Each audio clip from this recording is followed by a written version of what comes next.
Hello, everybody. I'm a practicing therapist and a doctoral student of psychology. Today, we're going to make a video that is more based on opinion, perspective, and it's more speculative. Some of you guys were asking for some videos along that angle, so I'm going to try and do a combination of that because a lot of you guys were saying, what is my perspective as a therapist? What do I see that can actually affect relational ties and create more harm than good? Today we're going to talk about what I believe. So this is my perspective and I could be wrong, right? Take everything I say with a grain of salt, regardless of if it's backed by research or not, please, okay? If there is any research that I'm going to use, it's going to be still based on what I perceive and it's going to be in the description box, okay? So what I think is relationship advice that keeps ladies single. Today we're going to talk about 7 of those points and we're going to make a male version as well. Whichever one is posted first, you guys will know, okay? The first one I think is not very helpful or beneficial to relationships. I see a lot of couples, actually most of my caseload is couples. When an individual says if he wanted to, he would, that is just inaccurate.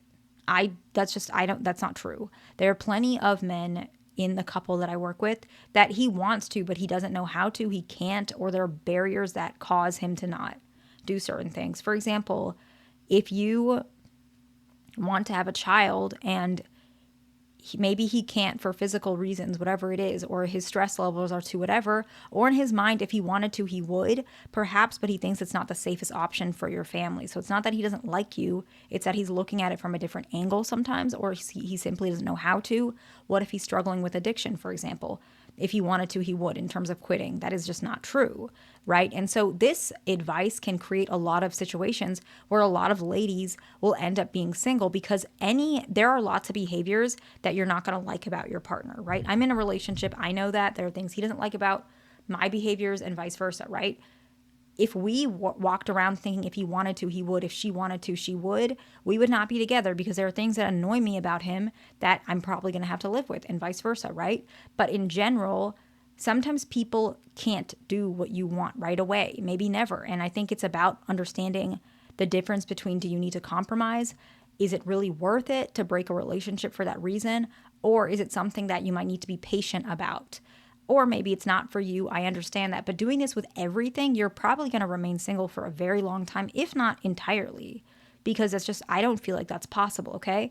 The next one might be a little controversial, and this is something that I just believe. I don't know if I 100% agree with the concept of never settling. I think settling in of itself is perceived as a negative term, but this is why I think this is important, okay? It might not be for everybody or every case, but I'm a therapist, as a lot of you guys know, and I see a lot of individuals who have a very abnormal or unhealthy perspective of love. And so let's give an example. Let's say we have a lady and perhaps she has borderline and maybe she also has PTSD. So we are talking about a hypothetical lady who's obviously got trauma and a personality disorder. And in her mind, she thinks the ideal man is somebody who makes her feel, I don't know, she gets butterflies, whatever it is, or she falls in love really quickly, head over heels, and she's thinking about him all the time. That's her perspective. And if it's not like that, that means she's settled. Actually, what's happening is a lot of times that perspective, that emotion she's feeling, is a lot of it is anxiety. And it's based on the fact that likely whoever that person is not meeting her needs. And so she's fixated on him because he's not meeting some of those needs that she probably didn't have as a child. And so she's attaching that to him. And so in her mind, she's thinking, oh, if a guy doesn't make me feel like that, I'm settling. But in actuality, that safe or calm relationship is actually beneficial and healthy for her. And so that's the concept I mean by never settle. I'm not saying marry somebody who you're unattracted to. That's not fair for him or you. But I am saying look at your own perspective of what you believe is love and try and challenge that before you think never settle. Because our ideas, all of us, we're not right. Like, we can learn from one another. And so saying never settle makes me almost feel like you think, not you, but just anybody, thinks that their perspective of love is the right way. I don't think that's true. We all have things to learn, even with the concept of love, right? Knowledge is, in my opinion, helpful and beneficial, okay? The next one is a real man will know what you need. This is just not true. Nobody can read anybody's mind. And I think this is actually very unhealthy. And we see this a lot in research where a lot of couples who are very constructive with their disagreements, or they are more clear about what they want, they tend to last longer. And so what that means, we can look at it from the flip side. Likely that means if you believe that somebody knows what you want all the time, your relationships will actually dissolve probably very quickly, because that means there's a lack of communication. That's how I took it. I don't know what you guys think, but let me know. The next one is perhaps a personal,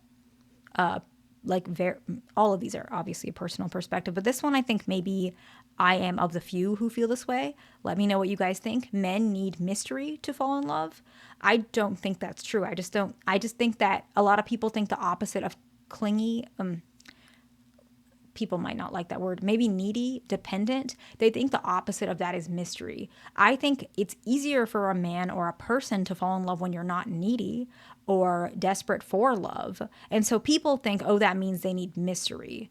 I just think they need somebody who's not overly over the top or showing everything or expressing everything right away. And so people think that means mystery, when in actuality that's not true. It's not mystery. It's just they want someone who's just operating of their own self, right? So I don't think it means they need mystery. I think every person needs somebody who's more secure in themselves. It's easier to fall in love with someone like that, or the relationship is more stable. I think a lot of women believe, a lot of people believe, but more particularly I think for women, if you are a lady watching this, a lot of you guys think, and I know this, I have a lot of friends like this, that they believe that men need like distance and mystery and all that stuff to fall in love, where actuality for you, it seems like distance and mystery because you're engaging a little too much. Like you're leaning in a little,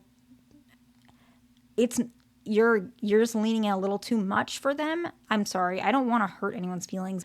It almost makes it feel like inauthentic. If you love him like today and you just met him a week ago, he's not going to feel like you genuinely love him. He's going to feel like maybe you want something from him or you need something from him. And in your mind, you think, oh, let me be mysterious and pull back and have him start guessing and things like that. That's how he's going to fall in love. You just think it's mysterious because it's the opposite of your natural disposition, which is a little bit too quick, right? But in actuality, men don't need mystery. They just don't need that overall over giving, over leaning in. That's really what it is. And so as long as you're just your natural disposition, that is not natural disposition. As long as you're naturally or trying to be as secure in yourself and trying to have some self-esteem of your own perspective and not overly falling in love and feeling very much like you need it, it's likely that the relationship should balance itself out, okay? Sorry if that was a little long-winded. The next one is don't give a man husband treatment when you are not a wife yet. This, again, is probably a little personal in my perspective, just because I believe I'm not married. I'm in a long-term relationship, and I've been with him for a while. But even in the beginning, when we were together, I cooked for him. I like cooking. So that could be a little different. Cooking's like a hobby of mine, and it helps me to relax. And so I cooked for him, and I've cooked his meals pretty much the entirety. So I technically, I guess, give him wife treatment to some extent, but I don't care. Like, I'm not worried about something like that. The next one is never text first. I don't, like, a lot of women think you shouldn't text first. I think that may show a sign of disinterest on a man's side. I think just be yourself and be natural. And if it's too much or too little, he should communicate and you should communicate. And the next one is date multiple people at a time. I think that this is operating from a sense of fear, and I don't think it's healthy. If you're dating multiple people at a time, you're trying to not put your eggs in one basket, but it sounds like to me you're very risk adverse, because there's a part of you that is afraid that if you do risk yourself and just go with the person that you want to, that you might be abandoned. And so you want to have like a lot of backup. Maybe that works, but I just think that's unhealthy, because you're not telling yourself to teach and trust your own instinct. You're not learning from your mistake if you do pick the wrong person. Like, you're not curating a better structure for what you need, because you're always dating multiple people until you fully get committed. I could be wrong though. Like, this is very speculative. I understand it's kind of triggering, but I feel like this may help. I hope this video is helpful to somebody. Please like, subscribe. I'll see you in the next one.